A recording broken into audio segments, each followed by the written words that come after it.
Lecture du livre de Ben Sira le sage.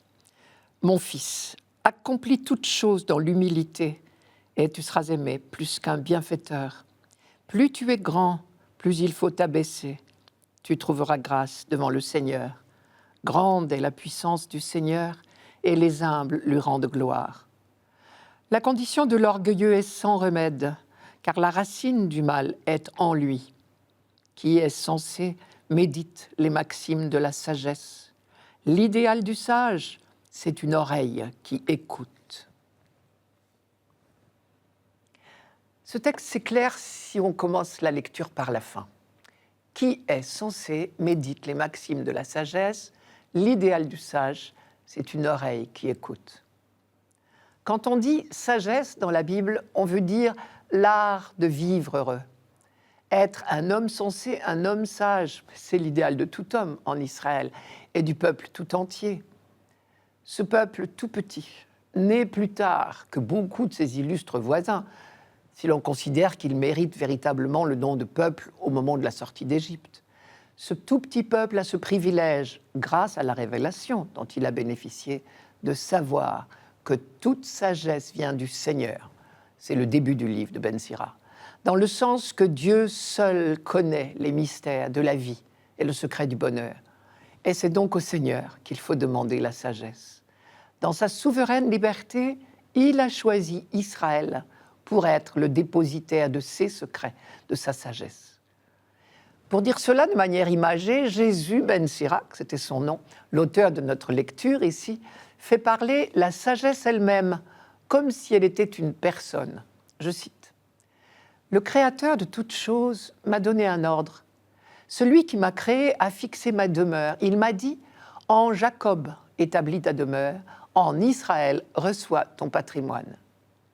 Et Israël est ce peuple qui recherche chaque jour la sagesse. Je cite encore, devant le temple, j'ai prié à son sujet et jusqu'au bout, je la rechercherai. Et si l'on en croit le psaume 1, Israël y trouve son bonheur. Je cite le psaume, « Heureux l'homme qui récite la loi du Seigneur jour et nuit ». Il récite jour et nuit, cela veut dire qu'il est tendu en permanence.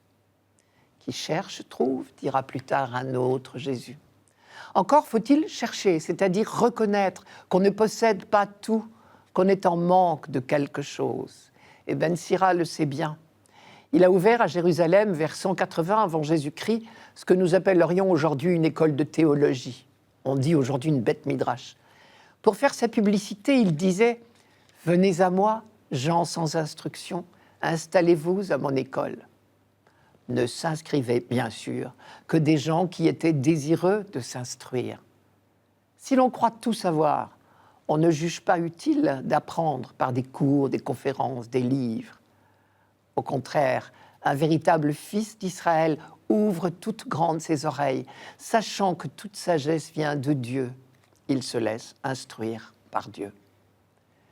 On voit bien ce qu'il y faut d'humilité, au sens d'avoir l'oreille ouverte pour écouter les conseils, les consignes, les commandements. À l'inverse, l'orgueilleux qui croit tout comprendre par lui-même ferme ses oreilles.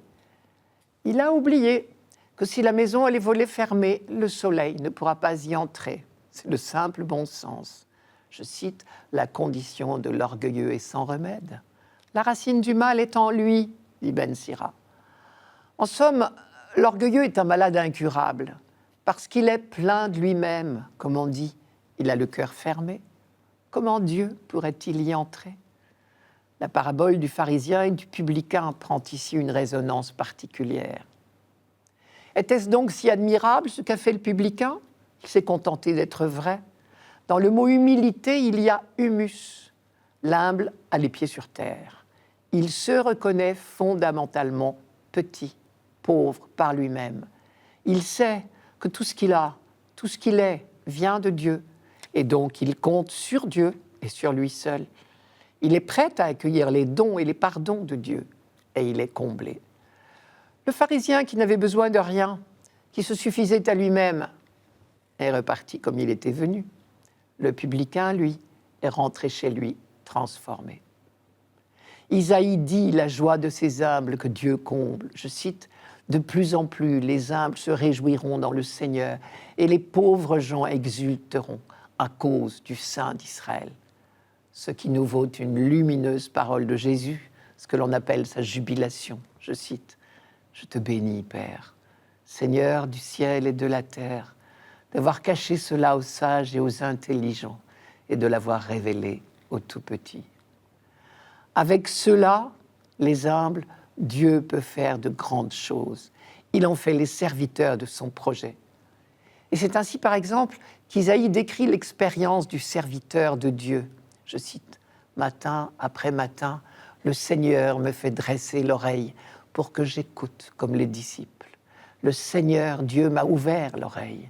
Et moi, je ne me suis pas cabré, je ne me suis pas rejeté en arrière. » Cette vocation est bien sûr une mission confiée au service des autres. Le Seigneur m'a donné une langue de disciple pour que je sache soulager l'affaibli. Il a fait surgir une parole.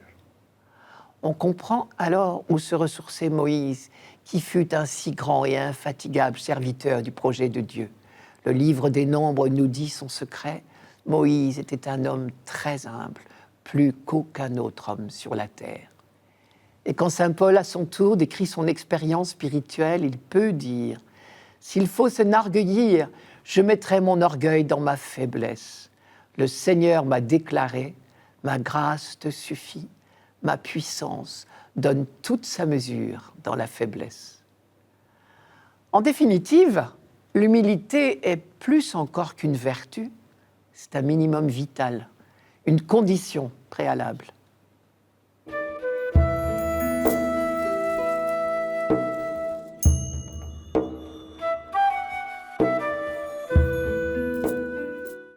Psaume 67. Les justes sont en fête, ils exultent. Devant la face de Dieu, ils dansent de joie. Chantez pour Dieu, jouez pour son nom. Son nom est le Seigneur. Dansez devant sa face. Père des orphelins, défenseur des veuves, tel est Dieu dans sa sainte demeure. À l'isolé, Dieu accorde une maison. Aux captifs, il rend la liberté. Tu répandais sur ton héritage une pluie généreuse. Et quand il défaillait, toi, tu le soutenais. Sur les lieux où campait ton troupeau, tu le soutenais, Dieu qui est bon pour le pauvre. Une toute petite phrase qui n'a l'air de rien donne bien le ton de l'ensemble. Son nom est le Seigneur. Ce fameux nom, révélé à Moïse, qui dit la présence permanente de Dieu au milieu des siens. Et parce qu'il les entoure en tout temps de sa sollicitude, chacun des versets que nous chantons ici peut se lire à plusieurs niveaux.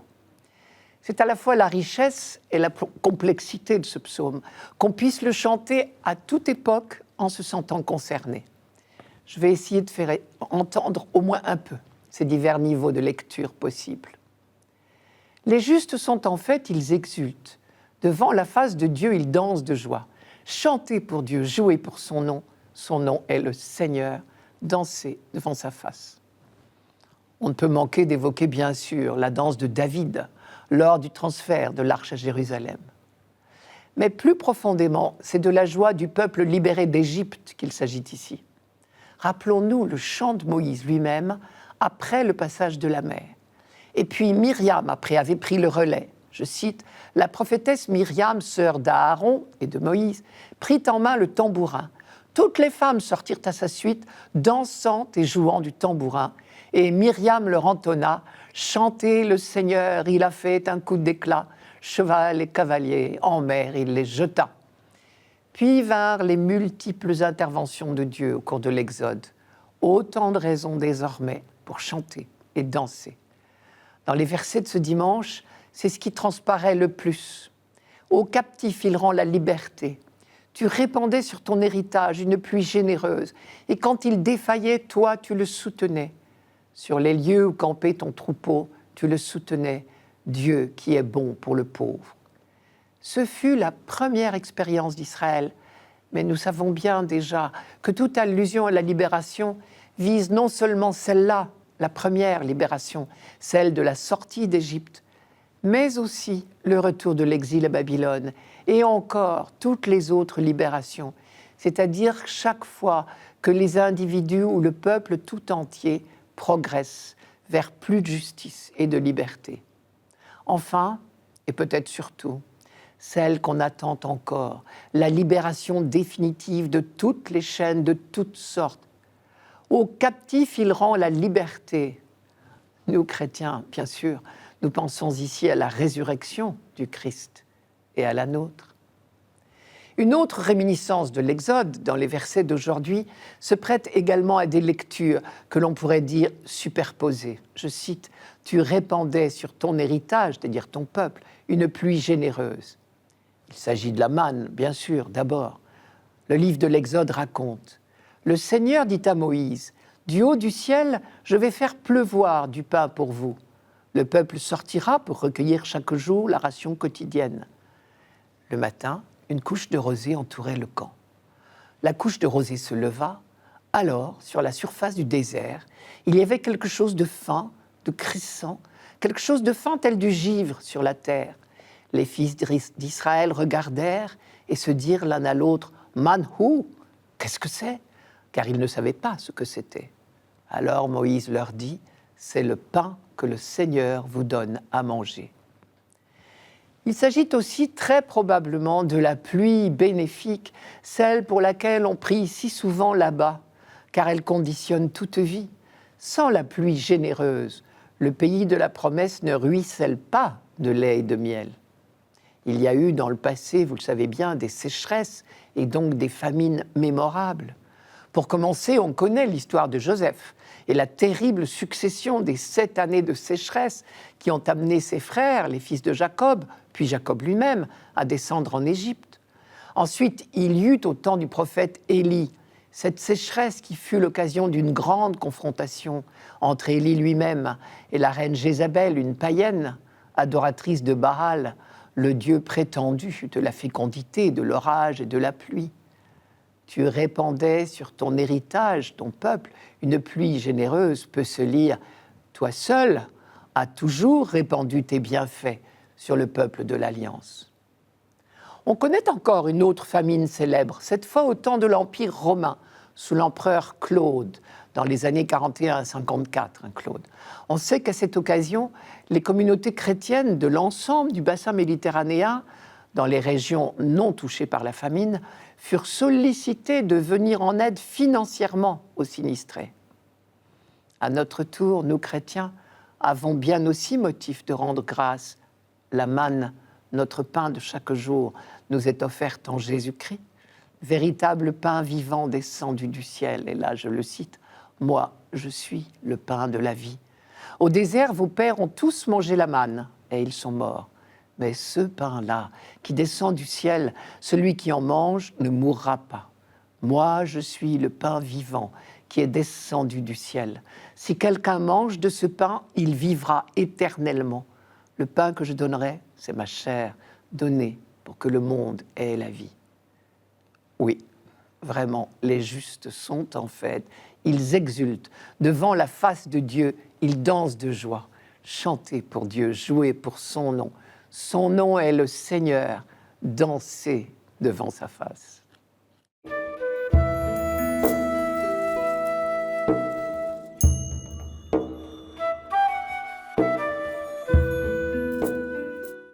Lecture de la lettre aux Hébreux. Frères, quand vous êtes venus vers Dieu, vous n'êtes pas venus vers une réalité palpable, embrasée par le feu, comme la montagne du Sinaï. Pas d'obscurité, de ténèbres, ni d'ouragan, pas de son de trompette, ni de paroles prononcées par cette voix que les fils d'Israël demandèrent à ne plus entendre. Mais vous êtes venus vers la montagne de Sion et vers la ville du Dieu vivant, la Jérusalem céleste, vers des myriades d'anges en fête et vers l'assemblée des premiers-nés dont les noms sont inscrits dans les cieux. Vous êtes venus vers Dieu, le juge de tous, et vers les esprits des justes amenés à la perfection. Vous êtes venus vers Jésus, le médiateur d'une alliance nouvelle. La lettre aux Hébreux s'adresse très probablement à des chrétiens d'origine juive.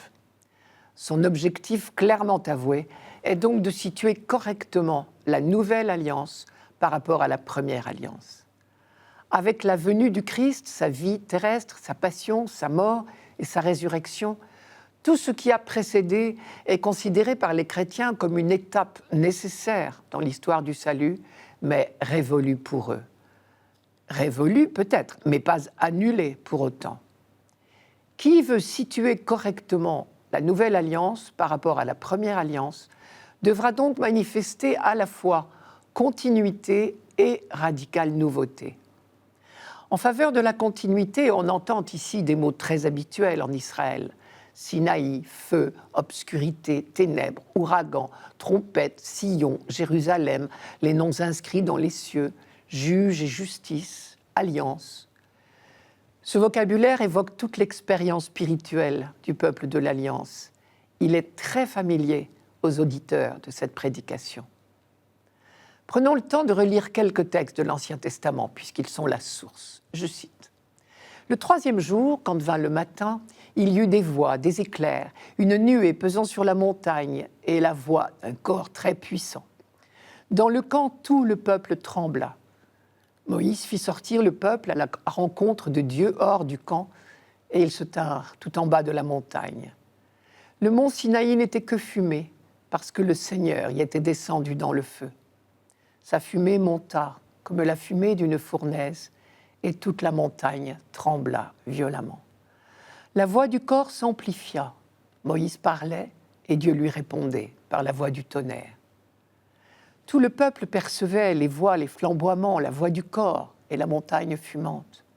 Le peuple vit, il frémit et se tint à distance. Mais Moïse approcha de la nuit épaisse où Dieu était. Et le livre du Deutéronome commente « En ce jour-là, vous vous êtes approchés, vous vous êtes tenus debout au pied de la montagne. Elle était en feu, embrasée jusqu'en plein ciel, dans les ténèbres des nuages et de la nuée épaisse. » La mémoire d'Israël est nourrie de ces récits. Ils sont les titres de gloire du peuple de l'Alliance. Toutes les fêtes d'Israël sont nourries de la mémoire de ces événements. On les rappelle sans cesse. On les enseigne à ses fils et aux fils de ses fils, comme on dit. La surprise que nous réserve ce texte de la lettre aux Hébreux, c'est qu'il semble déprécier cette expérience mémorable, car désormais, l'Alliance a été complètement renouvelée. Nous l'avons vu un peu plus haut. Moïse approchait de Dieu alors que le peuple était tenu à distance. Le peuple vit, il frémit et se tint à distance, mais Moïse approcha de la nuée épaisse où Dieu était. Et quelques versets auparavant, le peuple s'était vu interdire l'accès de la montagne. Au contraire, désormais, dans la nouvelle alliance, les baptisés sont établis dans une véritable relation d'intimité avec Dieu. L'auteur décrit cette nouvelle expérience spirituelle comme l'entrée paisible dans un nouveau monde de beauté et de fête.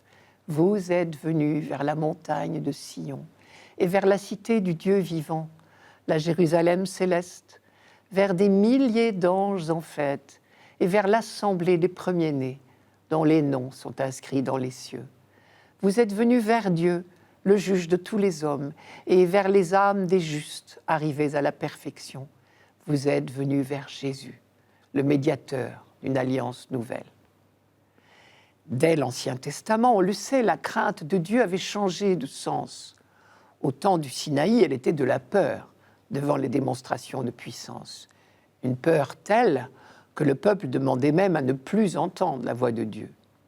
Et puis, peu à peu, les relations du peuple avec Dieu avaient évolué et la crainte s'était transformée en confiance filiale. Mais pour ceux qui ont connu Jésus, c'est plus beau encore. Ils ont découvert en lui le vrai visage du Père. Vous vous rappelez ce que saint Paul écrivait aux chrétiens de Galate en Turquie ? Vous n'avez pas reçu un esprit qui vous rende esclave et vous ramène à la peur, mais un esprit qui fait de vous des fils adoptifs et par lequel nous crions « Abba, Père ». Cet esprit lui-même atteste à notre esprit que nous sommes enfants de Dieu. Jésus joue donc pleinement son rôle de médiateur d'une alliance nouvelle, puisqu'il permet à tous les baptisés d'approcher de Dieu, de devenir des premiers-nés, c'est-à-dire des consacrés. L'antique promesse faite à Moïse et au peuple d'Israël au pied du Sinaï est enfin réalisée. Je vous la rappelle. Si vous entendez ma voix et gardez mon alliance, vous serez ma part personnelle parmi tous les peuples, puisque c'est à moi qu'appartient toute la terre. Et vous serez pour moi un royaume de prêtres, de consacrés, et une nation sainte. Ce que l'auteur de notre lettre traduit, avançons-nous donc avec pleine assurance vers le trône de la grâce.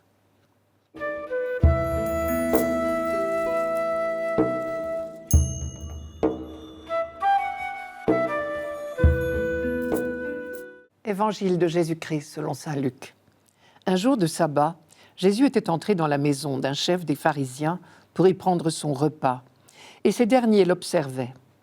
Jésus dit une parabole aux invités lorsqu'il remarqua comment ils choisissaient les premières places, et il leur dit « Quand quelqu'un t'invite à des noces, ne va pas t'installer à la première place, de peur qu'il ait invité un autre plus considéré que toi. Alors, celui qui vous a invité, toi et lui, viendra te dire « Cède-lui ta place ». Et à ce moment, tu iras plein de honte prendre la dernière place. Au contraire, quand tu es invité, va te mettre à la dernière place. Alors, quand viendra celui qui t'a invité, il te dira « Mon ami, avance plus haut ». Et ce sera pour toi un honneur aux yeux de tous ceux qui seront à la table avec toi. En effet, quiconque s'élève sera abaissé, et qui s'abaisse sera élevé. Jésus disait aussi à celui qui l'avait invité « Quand tu donnes un déjeuner ou un dîner, n'invite pas tes amis, ni tes frères, ni tes parents, ni de riches voisins. Sinon, eux aussi te rendraient l'invitation. Et ce serait pour toi un don en retour. Au contraire, quand tu donnes une réception, invite des pauvres, des estropiés, des boiteux, des aveugles. Heureux seras-tu, parce qu'ils n'ont rien à te donner en retour. Cela te sera rendu à la résurrection des justes. » À plusieurs reprises, les évangiles nous rapportent les relations parfois conflictuelles entre Jésus et les pharisiens. Mélange de sympathie et de sévérité extrême, de part et d'autre. Sympathie car les pharisiens étaient des gens très bien. Rappelons-nous que le mouvement religieux pharisien est né vers 135 avant notre ère d'un désir de conversion. Son nom qui signifie « séparer » traduit un choix, le refus de toute compromission politique, de tout laisser aller dans la pratique religieuse. Deux problèmes qui étaient à l'ordre du jour en 135. Au temps du Christ, leur ferveur n'est pas entamée, ni leur courage. Sous Hérode le Grand, rappelez-vous, entre 39 et 4 avant Jésus-Christ, 6000 d'entre eux qui refusaient de prêter serment de fidélité à Rome et Hérode ont été punis de fortes amendes. Le maintien de leur identité religieuse repose sur un très grand respect de la tradition. Et ce mot « tradition » ne doit pas être entendu de manière péjorative. La tradition, c'est la richesse reçue des pères, tout le long labeur des anciens pour découvrir le comportement qui plaît à Dieu se transmet sous forme de préceptes qui régissent les plus petits détails de la vie quotidienne. Est-ce en soi critiquable ? Et les consignes des pharisiens, mises par écrit après 70 de notre ère, ressemblent énormément, pour certaines, à celles de Jésus lui-même. Or, dites-vous bien, ils n'ont certainement pas copié ce qu'ils appelaient l'hérésie chrétienne. Le pharisianisme, en tant que mouvement, est donc tout à fait respectable, et Jésus ne l'attaque jamais. Il ne refuse pas non plus de leur parler, à preuve le repas dont il est question ici, ou la rencontre avec Nicodème. Mais le plus bel idéal religieux peut avoir ses écueils. La rigueur d'observance peut engendrer une trop bonne conscience et rendre méprisant pour ceux qui n'en font pas autant. Plus profondément, vouloir être séparé n'est pas sans ambiguïté quand on sait que le dessein de Dieu est un projet de rassemblement dans l'amour. Alors ces déviances ont inspiré quelques paroles dures de Jésus. Elles visent ce que l'on appelle le pharisaïsme. Et de cela, tous les mouvements religieux de tous les temps sont capables. La parabole de la paille et de la poutre est là pour nous le rappeler. À première vue, les conseils donnés par Jésus au cours de ce repas sur le choix des places et le choix des invités pourrait donc se limiter à des règles de bienséance et de philanthropie. En Israël comme ailleurs, les sages ont écrit de très belles maximes sur ces sujets. Par exemple, dans le livre des Proverbes, « Ne fais pas l'arrogant devant le roi et ne te tiens pas dans l'entourage des grands, car mieux vaut qu'on te dise « monte ici » que de te voir humilié devant un notable. » Et dans celui de Ben Sirac, on peut lire « Quand un puissant t'invite, reste à l'écart, et son invitation n'en sera que plus pressante. Ne te précipite pas de peur d'être repoussé, ne te tiens pas trop loin de peur d'être oublié. » Mais le propos de Jésus va beaucoup plus loin. À la manière des prophètes, il cherche avec véhémence à ouvrir les yeux des pharisiens avant qu'il ne soit trop tard. Trop de contentement de soi peut conduire à l'aveuglement. Précisément parce que les pharisiens étaient des gens très bien, de fidèles pratiquants de la religion juive, Jésus démasque chez eux le risque du mépris des autres. Or, Jésus a toujours devant les yeux la venue du royaume. Et pour y entrer, il faut, a-t-il dit souvent, se faire comme de petits enfants. La conversion qui conduit au royaume n'est possible que si l'homme se reconnaît faible devant Dieu. À preuve, la parabole du pharisien et du publicain.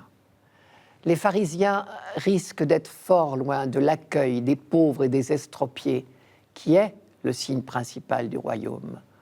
Je vous rappelle la phrase de Jésus, « Allez rapporter à Jean ce que vous avez vu et entendu.